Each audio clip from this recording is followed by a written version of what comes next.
ሞገስና መድብል ትልቅ ዛፍ ጥለው ይገኛሉ። አሁን ላይ ዝናን ከጎዳና ላይ መድብልን እያስፈራራ ባለበት ሰዓት ሞገስ ከየት መጣ ሳይባልም በጠገበ ድንጋይ ደንደሱን ብሎ ከጎዳና ላይ ዘርሮታል። ሞገስ ከቤት አወጣጡ ጠበቃውን ፈልጎ ራሱን ነፃ ለማውጣትና እንዲሁም ደግሞ የተዳፈነችው እውነት መውጣት አለባት በማለትም ለሉላ ሲነግራት ሉላም እንደዚህ መሆን የለበትም በፍጹም አይሆንም እያለችው ነበረ ሞገስን። አይ ግዴታ ፈልጌ መድብል ብቻውን ለኛ ብሎ መሰቃየት የለበትም፣ ስለዚህ እውነታውን ማወቅና ይፋ መውጣት አለበት። የጠበቃው መቃብር ቢቆፈርም ግን ደግሞ የጠበቃው እንትን የለም፣ ስለዚህ እውነታውን ማግኘት አለብኝ መፈለግ አለብኝ በማለትም ሞገስ አሁን ላይ ለወለላ ሲያማክራትም የት ይሆናል ብለህ ነው ታዳ ስትለውም ያው ጎዳና ና ልክ እንደኔ ድሮስ ያን ሁሉ ግፍ ሰርቶ ደህና ቤት እንድኖር ትፈልጋለህ አለችው ሉላ። አረ በፍጹም አለ ሞገስ። አሁን ከቤት ወጥቶ ጠበቃውን በጎዳና ላይ ለመፈለግ እየተዘጋጀና እየሄደ ባለበት ሰዓት ከቅርብ ርቀት ዝናና መድብል ተፋጠው ሲያያቸውም ሞገስ ከኋላ መጥቶ ዝናን በጠገበ ድንጋይ ደንደሱን ብሎም ዘረረው።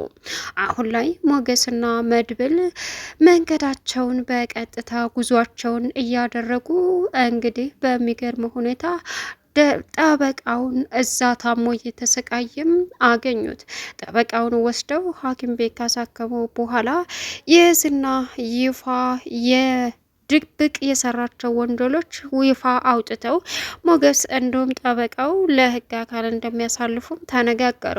በእርግጥ ጠበቃው አንድ ጥሩ ነገር ሳልሰራ እንዳልሞት ነው የምፈልገው ሲልም መድብል ቤተሰቦቹን አግኝቶ ልጆቹን ወደ ድሬዳዋ እንደላካቸውና እንዲሁም ደግሞ ሚስትየዋን በጥሩ ቦታ እንዳስቀመጠ ሲነግረውም ልመንህ እያለን በደስታ ጠበቃው አሁን ላይ ከነ ሞገስ ጎን ሆኖ ዝናን እስከ ወዳኛው እስር ቤት ለመክተትም ዝግጁ ሆነው ይነሳሉ።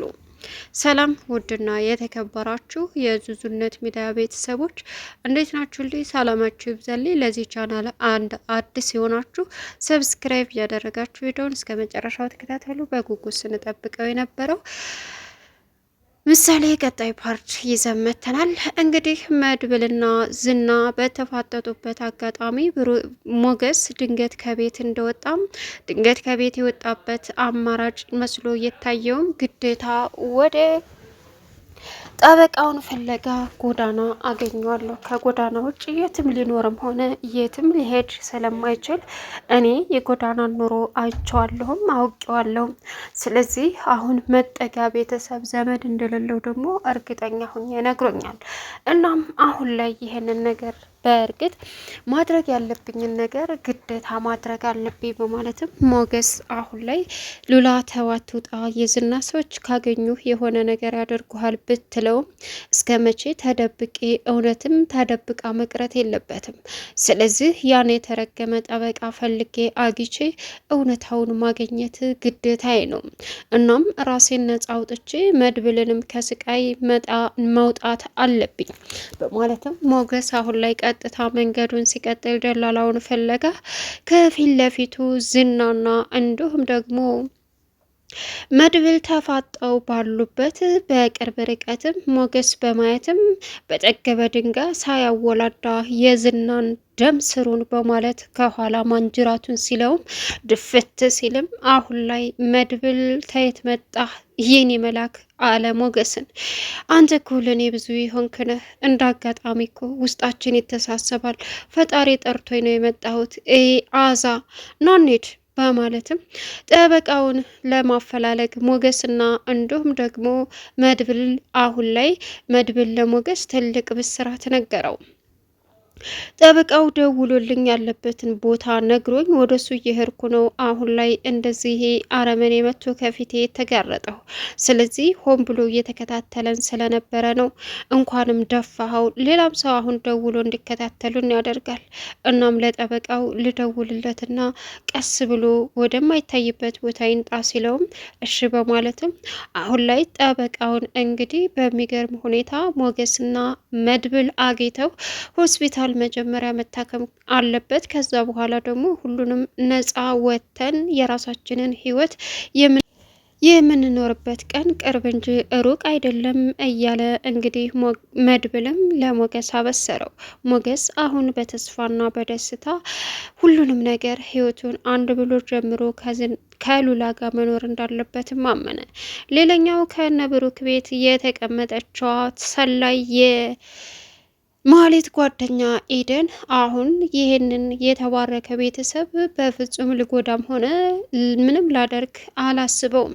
ስለዚህ አንቺ ውርደት አምነሽ አንቺ ከርከሮ እያለችም ማህሌት ጋር ሲጨቃጨቁ አሁን ላይ ዝና ማህሌትን መጥቶ ሴት በማድረጉ ደውሎም እንግዲህ ያለውን ነገር ባለሀብቱ እንደሚያስወግዳት ሲነግራትም በገዛ እጇ ላይ ትልቅ መዘዝ እንዳመጣች ሲገባት ወይኔ ጉዴ ማለት ጀመረች።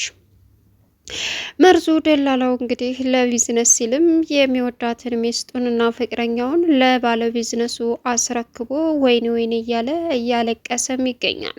አሁን ላይ ኤፍራታ ግን ከባለ ሀብቱ ጋር አስቀድመ ስለሸከኝ አንተ አያገባህም ከኔ ጋርም እያለች ትገኛለች።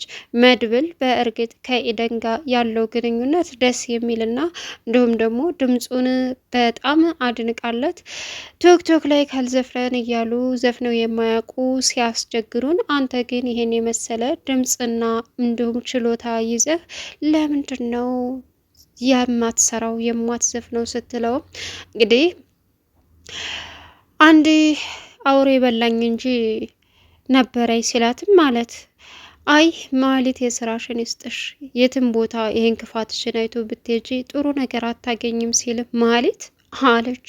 ደነገጠች። ምን ነው ደነገጥሽ ሲላትም አይ እንዱ ገርሞኝ ነው እንጂ አልበቤን በ100,000 ብር ሽጣ በላቸው ሲላትም የፈጣሪ ያለ በጣም ይከብዳል። እና አሁንስ ለመስራት አትሞክርም? ለሷ ይብላኝላት እንጂ እኔስ እንደገና ሀብዬ ተነስቼ እየሰራሁ ነው። የእውነት አዎ በጣም ጀግና ሰው ነህ። እኔ ቢሆን ራሴን አጠፋ ነበር አለችው። አንዳንድ ሰዎች ራስን ማጥፋት መፍትሄ መስሎ ይታያቸዋል። እንዴ በዚች ምድር ላይ እኮ የሚቀርመው መጀመሪያ እኔነቴ ነው። ከዛ በኋላ ነው ሁሉም ነገር የሚስተካከለው። አስበሻል? ራሴን አጣሁ ማለት እኮ ምንም ነገር አላገኝም ማለት ነው።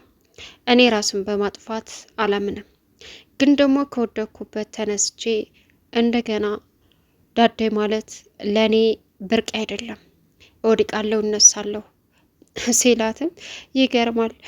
እናት የለኝም ስትለውም ኦ ይቅርታ እኔም እናት የለኝም፣ እናቴም አባቴም በአንድ ወቅት ነው ያጣናቸው እያለም እንግዲህ ለኤደን ሁሉንም ነገር ነገራት። አሁን ባለ ሀብቱ ዝናን ማህሌትን እስከ ወዳኛው ካላሰናበትክልኝ ሲለውም አሁን እሱ እየተርበተበተ ባለበት ሰዓት ነገር ግን መጨረሻ ላይ ለካሌብ ሞሲሳም ደውሎ ይሄ ልጅ አድርግ ያልከው ነገር ብዙም አልተመቸኝም፣ ግን ቢሆንም ደግሞ እሞክራለሁ እያለ ነው። እናም ማድረጉን ስላልፈለገ ይሆናል ሲለውም ኦ አንተ ስለማታውቀው ነው። እሱ ግን በጣም አደገኛና ከባድ ሰው ነው።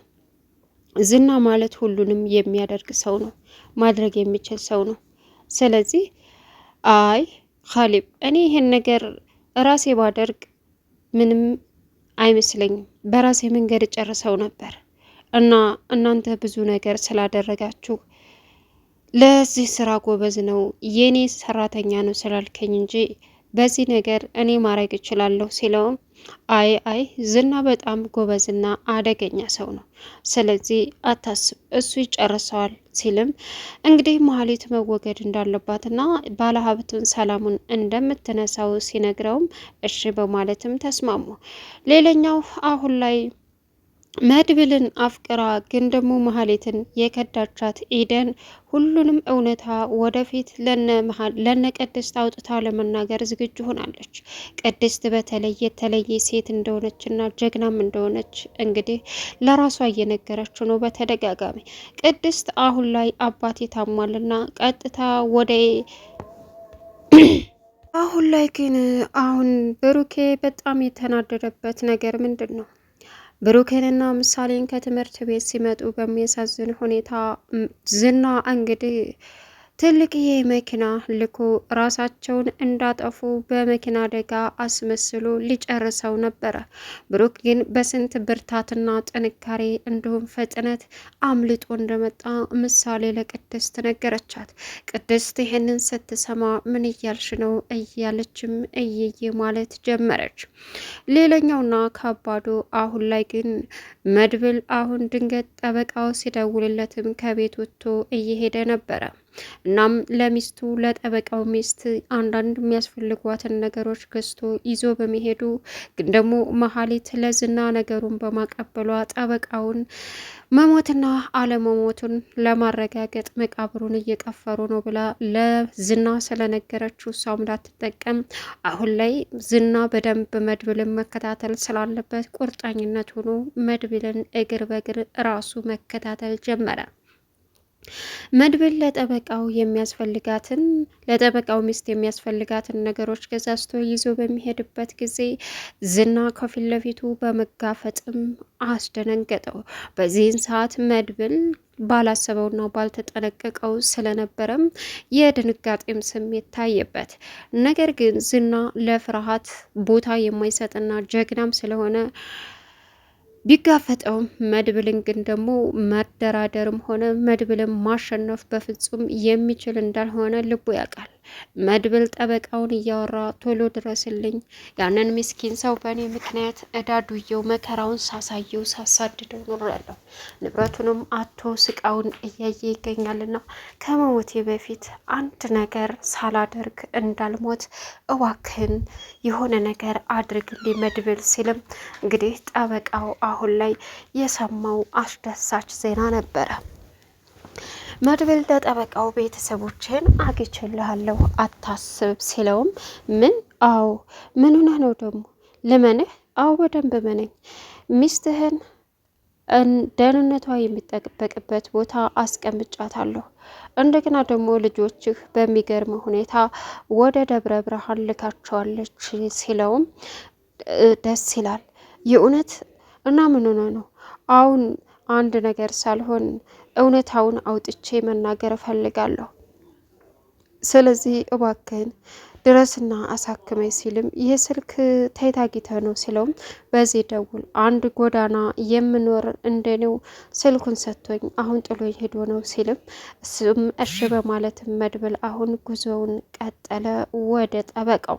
ነገር ግን ከፊት ለፊቱ ያገኘው ዝናን አረመኔውን ነበረ።